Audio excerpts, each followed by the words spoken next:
Hello, everybody. Welcome to another video. This one is going to be a little bit of a throwback. I hope you're ready for some nostalgia. I didn't think that I would become nostalgic about this, but apparently that's why nostalgia is the way it is. So I'm feeling that time of year itch in which fall is telling me to do the big wardrobe changeover. So I went ahead and switched my wardrobe out from spring to fall, and I got the idea to see how many things I could pull from my wardrobe to make a Twilight capsule theme wardrobe. I hope you're excited for that, because in today's video, I'm going to show you how to make your own Twilight themed capsule wardrobe. It's easier than you think because these are not unique pieces at all. And if there's anything that is unique that you want to try to find, honestly, Depop, thrift shops, you can get most of it, except for that Hollister sweater. I have things to say about that Hollister sweater. Okay, we're gonna just get locked back in here and jump into the video. So before I got really big into fashion, I actually was into reading for a short period of time. Mainly, I liked to go to Barnes & Noble so I could draw and then read a lot of manga. But the cover of the Twilight book caught my attention. I was very obsessed with red, black, and white for some weird reason when I was in high school. So that was the main reason why I decided to pick up the book. I definitely was a Twilight fan when I was about 14 or 15. Also, I'd never had an actual relationship before, and I think that probably played into that a little bit. I will say, because I am such a slow reader, it took me about a year to read each book. By the fourth year, when I got to Breaking Dawn, I was already over it. But I am a completionist by nature, so that meant I felt obligated to finish the series, just so I felt like I saw it through. And yeah, honestly, I was not super thrilled with that big fight scene that I think everyone was disappointed with. I don't think I'm the only one. But yes, I actually liked the first book so much, I got my best friend at the time to read it. She told me it was stupid, which was fair. I went to the movie theater alone to watch this movie, because that's how much I wanted to go see it and didn't care if anyone else was a fan or not. I did a lot of other cringy things as well, one of them being my sister and I did a Barnes & Noble vampire contest that was Twilight themed. I am so glad TikTok wasn't around back then, because that was some cringy moments that her and I had. I'll just say that we definitely covered ourselves in sparkles, painted ourselves really pale, and thought we could get away with tricking people into thinking we were actually vampires by not talking to anyone and acting really solemn and like quiet and stuff like that. It was, oh my gosh, you gotta love your cringe moments sometimes. You can't see how far you've grown unless you can look back and see that you had some cringy moments. So I find them endearing now. So the most cringy thing I did was I started my storytelling career, and I was inspired to write my own novel that I entitled Last Light. I kind of love how bad it is. This is not a vampire novel, okay? But it was a supernatural romance of my own flavor. And oh my gosh, I will just say I was obsessed with writing this book. And I'm not a big reader, so the fact that I was obsessed with writing this just came purely from being a hormonal teenager that was very limerent, too afraid to really talk to boys. So I just poured all of my hormonal limerence into this book. And that meant I was working on it till 4 in the morning a lot of the times, and I didn't have anything else better to do. I did do a 10-year anniversary of the book reading when I was about 25, and laughed a lot, cringed a lot, saw how much I grew as a person, saw how many experiences I wrote in there were not accurate to relationships or how certain things function, and then actually got inspired by my own work and rewrote it into a much better cohesive comic that I am planning on dropping once I get further along with E.T. Girl, or maybe finished with it. That being said, I will read you some clips from my book.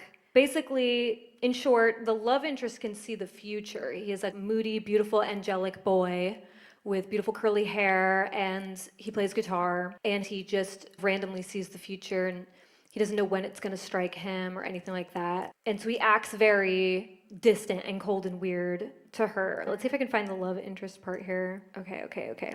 This is my book, by the way, right here. It's super large, easy reader text. The school was buzzing with excitement, and I had begun curious as to what it was all about. Before my homeroom class had settled down, I decided to ask one of my friends what was going on. As I signaled James to come over, Casey beat him to it. She popped out in front of me with a big grin on her face that made the ends of her snake bites protrude further out from her bottom lip. I don't even know how that would look. It's a pretty good descriptor right there. I'll give myself that. I'm just gonna jump forward here because this is just them like yammering about it, but not getting to it. More gossip. Have you seen the new kid? He's so fine. All right, 15-year-old self, never had a boyfriend before. This is probably the way that I would get limerent and view people when I was at school. All right. After a few minutes, a dean came by and shooed away a pack of girls from the table. I'd expect as much. But what I hadn't expected was the way he looked.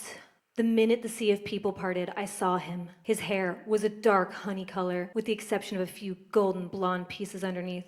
It was curly in between shoulder and chin length. Why couldn't I decide? I could just say it was shoulder length, or I could say it was chin length. He kept his head down, but I could still see his face. Through the mess of curly hair, I could see he had full lips, and his eyes were very concentrated. I love me like a good concentrated boy. Yeah, like a good spaced out boy. I think that's probably still true. Someone looks like they're very pensive doing something. I think that's just a natural turn on for anyone. So I do want to get to, there's a part in which they have relations, not really relations, high school, like kissy, more so than anything. Yeah, it's pretty PG-13, honestly. I didn't really know even, I'd never been kissed. Let me see if I can find what chapter that's in. Let me go back up here. That would probably be, oh my gosh. Okay. Kiss. Where's the sleepover chapter? 5, this is page 46. Even I can't find my way through my very long book. Here's a favorite moment that I wrote. There was a light muffled drumming sound on the roof of the bookstore now, and my eyes searched for a window to see if it was raining, and surely enough, it was. Whoa, she's a detective. That's wild. The book I had brought over to the sofa had become buried under a couple of pillows, so I extracted it.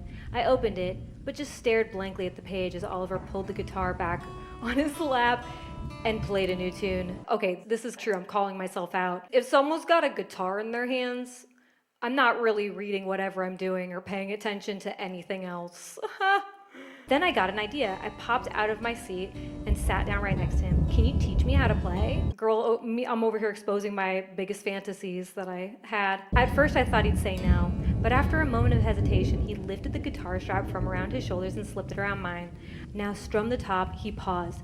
This is too hard to explain. Uh-oh. Things are about to get hot now. He scooted closer and wrapped an arm around me, placing his hand over top of mine. Whatever you do, don't move this hand from these strings. Okay, I said, determined to get it right. Man, girl, that's not that hard, but to be fair, she's got a hot-ass dude wrapped his entire body around her. Okay, when are they gonna kiss? I think it's during this sleepover one. I know. Odd Happenings? I think it might be this one. Is it the dance? They go to the dance together. I'm pretty sure something happens here. Finally found it. Okay, this is in the random story piece section. I guess I didn't know what chapter to put this in, but it would be technically after their first kiss. So I'm going to read this one instead because this is the one that made me laugh quite a bit. Oh my god. Yeah. Oh my god. Oh, okay. All right, so for context, she had a nightmare. And then he was like creepily in her room because Twilight made it seem like that was acceptable. He's comforting her. I guess he decided to sleep over. Okay, where would you like me to sleep? He said. I patted the bed as though it was obvious that there was nowhere else for him to go. Okay, she's bold for being 15. I see, he said as he held his breath. He slowly sat down on the bed and pulled his feet up stiffly. I threw the comforter on him casually and grabbed a pillow out from under mine and tossed it at him. Then I snuggled down into my pillow and said, will you talk to me until I fall asleep? Okay, if it'll help, he said, still not comfortable with the whole idea of it. Oliver? I whispered loudly to see if he was awake. He looked peaceful as he slept, and I admired his perfect angelic facial expression. Remembering our quickly forgotten kiss, I sat up in bed slowly. Oliver, I asked one more time just to make sure he was sleeping. He didn't stir. Then, slowly, I leaned over to him and brought my face to his. Payback time, I said, feeling stupid for sneaking Oliver a kiss while he was sleeping. I closed my eyes and went for it, but right as I pressed my lips to his, he wrapped his arms around me and kissed me back. I stopped. I didn't know you were awake, I exclaimed. Am I? He smiled. What a player. What a player. Am I awake though, or am I dreaming, babe? Because this is like a moment out of my dreams. I can predict a lot of things in the future, but I couldn't predict this. He says, I thought I was dreaming. I'm just getting looks maxing, thirst trap, TikTok, e-boys. That's what I'm envisioning when I'm seeing this. Oh my God. Actually, there's this guy named Josh on TikTok who does the call out my name, and he does a face that he probably would look like Oliver if I had to cast someone. He brushed his curls out of his face. He still had one hand on my waist, and it made me start to wonder what was really going on between us. What this feeling I had was, I had always thought of us as just friends. Lies, lies, girl, don't lie to yourself, come on. But something strange was happening. I liked hanging out with Oliver, laughing over movies. Yeah, I'm sure him being like super hot doesn't add to it at all. And exploring various sections of the bookstore. Yeah, I'm sure you want him to explore your bookstore. Okay, I know they're 15 in this book. Okay, I know they're 15. But I liked the way it felt when he kissed me, or the way he would hold me when I needed to be held the most. To verify what I felt, I leaned down and pressed my lips to Oliver's. As I did, he reciprocated with much more enthusiasm than I had expected. I got a rush that made me feel the way that I had recognized before. It was love. No, it's not. No, it's not, girl. It's not. That's hormones. Slowly, he sat up and began to slide his fingers through my hair, pulling me into a longer, deeper kiss. Okay, here's where we get weird. I ran my hands down the sides of his smooth face to his chest, where I began to unbutton his shirt. That's good imagery, that's fine. His chest was smooth. We already know he's got a smooth face. We understand it's a smooth boy over here. I'm saying he's very smooth. Around his neck dangled a long chain with a small silver pendant. Oh, what a player! He's got the jewelry. Oh my gosh, yeah, he's performative male before they existed. This is what performative males modeled themselves after when they read my book that I never released. As I got to the last button, he pulled off his shirt with flaming passion without drawing his lips from mine. Okay, that's kind of, okay. I inhaled sharply as he placed his hands back on me and began caressing my face and neck. He slid his hands down my waist and around the small of my back, pulling me closer.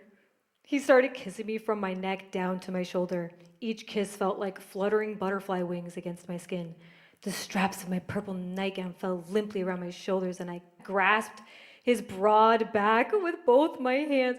I lifted one hand up to the back of his neck, and I began gently kissing him on the cheek.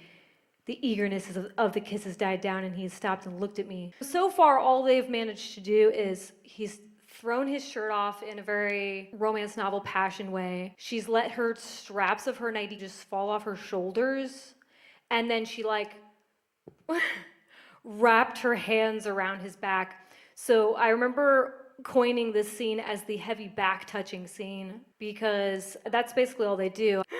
So yeah, that's my book called Last Light. I'm gonna leave it there. If you actually want to read this whole book, if enough people said in the comments that they would be interested in reading my Cringe novel, if you want some early 2000s Twilight nostalgia vibes, I will actually release this book. I know how to publish on KDP. Don't challenge me. I already released 5 graphic novels on KDP. This would not be a graphic novel, it'd just be a regular novel, but I would do it. I would totally do it. Okay, I'm just gonna say less.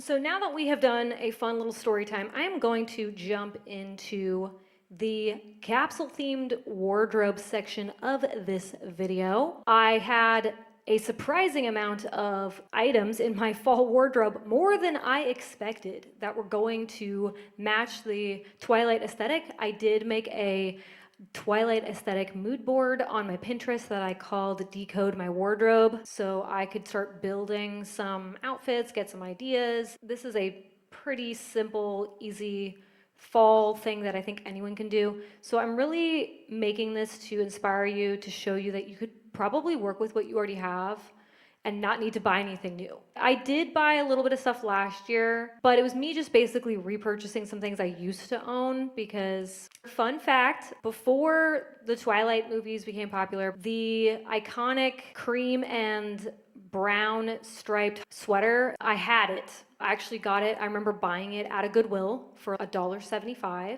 And I did like it. I liked the cut of it on me. But what I didn't like, because I didn't know how to launder things super well back then, because it was a wool rabbit hair blend, I remember just not wearing it super often because I remember it being tough to wash.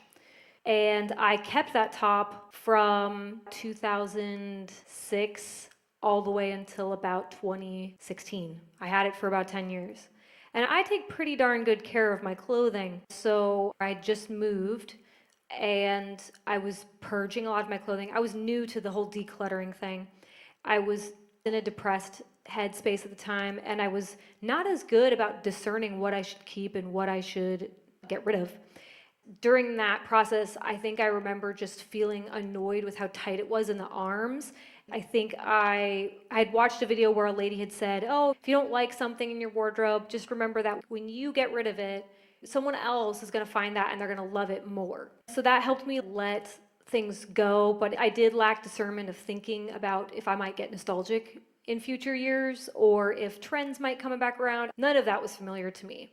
Or even knowing that I could restretch out some of the ways in which the sleeves were too tight. That might have still worked for me.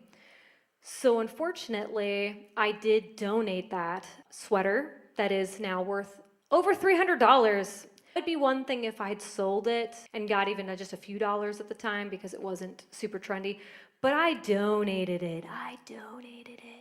And last year I came to this realization, thought I could look up this obscure baby doll sweater that I liked, didn't realize that it was Twilight coded and people were going to all be looking for it. So that was a very hard pill to swallow. I am pretty ruthless when it comes to trying to find items and put them in my wardrobe or replace them or try to make something. This is not an item I can knit myself. This was a very intricate piece. They never re-released it. At least not that one, that style. They did do a re-release of the Babydoll top last year though, which was really nice. So I feel like, even though I do regret and I am sad about that, that's all right. And I also did find like a sweater version of it that is the exact same white and brown colors, and it also is rabbit hair.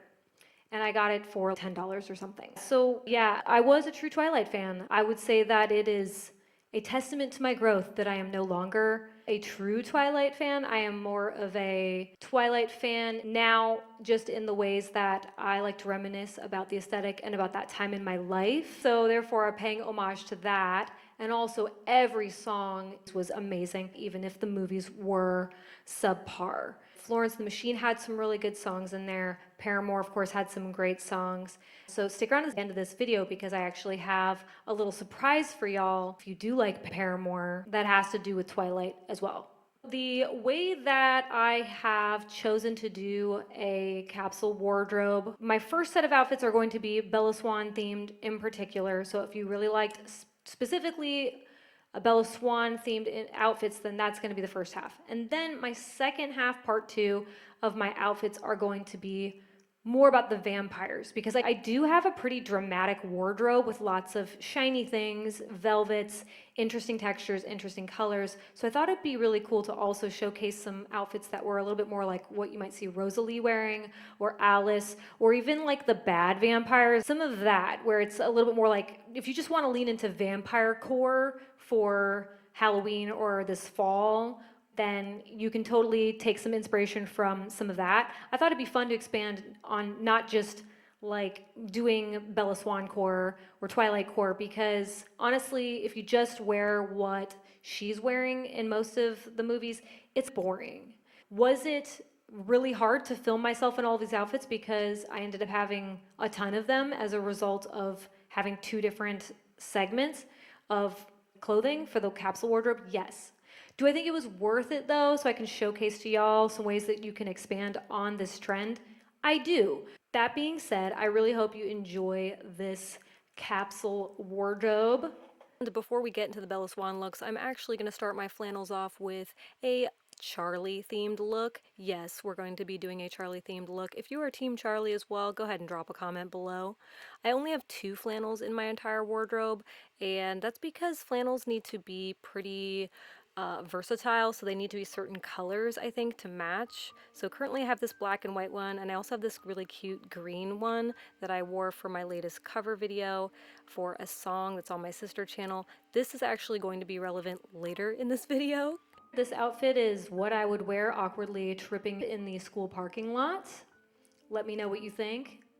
So when it comes to bags, I stuck with my little brown bag and this white backpack that I made with a friend.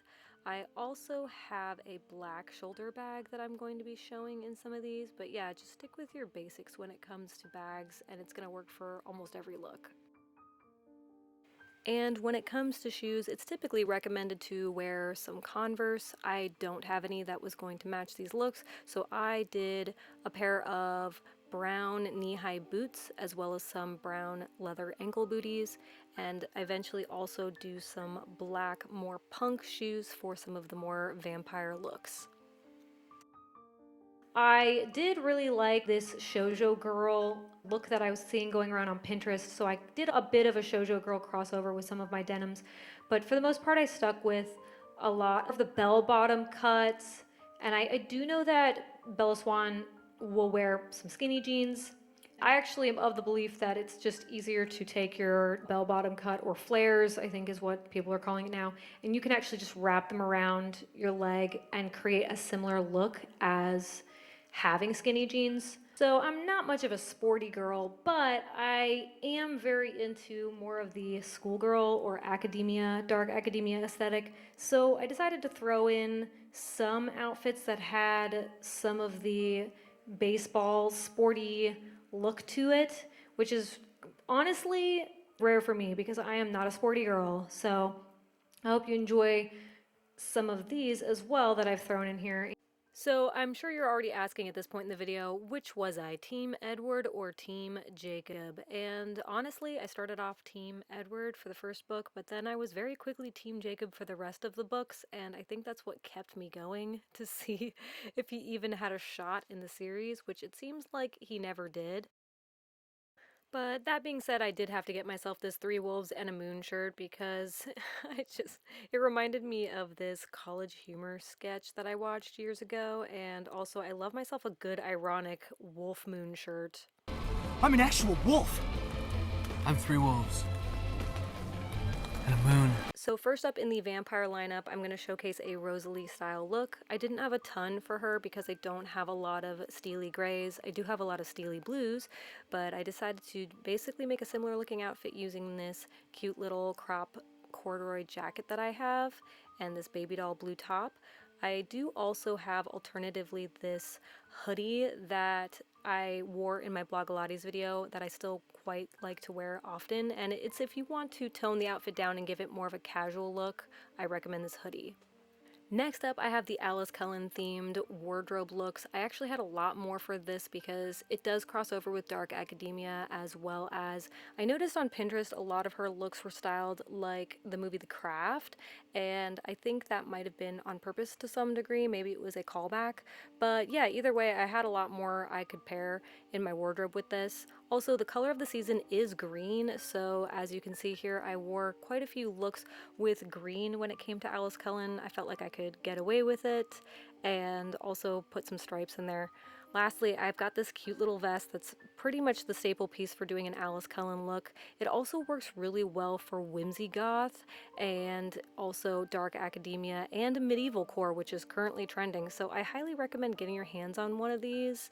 I quite like the one I have. I thrifted it several years ago. Last up, we got the baddie vampire section. Everything from the Volturi to Victoria I wanted to showcase here. So you've got a lot of options for evening looks. This burnt orange dress that I did, I actually quite enjoyed putting this together. I wouldn't normally think to pair this jacket with it, but hey, it worked really well, as well as my little velvet choker that I also really like. Next up, I have this look. This gray dress. I actually put the slit in myself, and I also cropped the jacket myself. Don't be afraid to crop a jacket, okay? And this jewelry is actually costume jewelry, but hell, if you're gonna do a vampire themed look, you might as well throw on some big gaudy jewelry. That's what I like to say. This next look is definitely Volturi-esque, but if you also were going to be attending a My Chemical Romance concert, you could get away with it and no one would know the difference.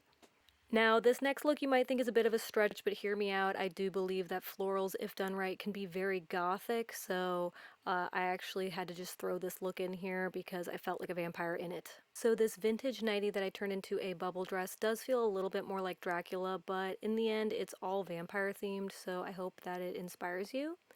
I also have this look with this shiny skirt. I really like this shiny skirt. I've worn it quite a bit. And I paired it with my black crop jacket that I'm going to be doing a video on how I made this. I actually got it for $1. Yeah, wild. And then turned it into this lovely thing. So I do know that wearing lingerie is kind of coming back for fall as well. So if you're feeling like you want to wear something with a bit more of a lacy touch, this is a Victoria's Secret top and I quite like wearing it with black. Lastly, I'm going to end on this velvet bodycon dress that I made a few years ago and pair it with this gothic choker that I also made. I really love this outfit, and whenever I think of stuff that's very vampire-esque, I do think of this outfit. But to be fair, I also watched Buffy a lot when I was growing up, and I think some of this is a little bit Buffy influenced, so you're welcome. I hope you enjoyed this Twilight-themed capsule wardrobe. And also, I'd love to hear your thoughts on these outfits. Is there one that reminds you of something you have in your wardrobe? Is there a favorite that you saw in here that you particularly liked or you felt was trendy? So I can't leave without letting y'all know that I have done a vocal cover of Decode by Paramore. I was going to include it in this video, but it will get copyright claimed if I do so. Please go over to my sister channel. I'll have it linked here at the end credits and check out my cover of Decode by Paramore.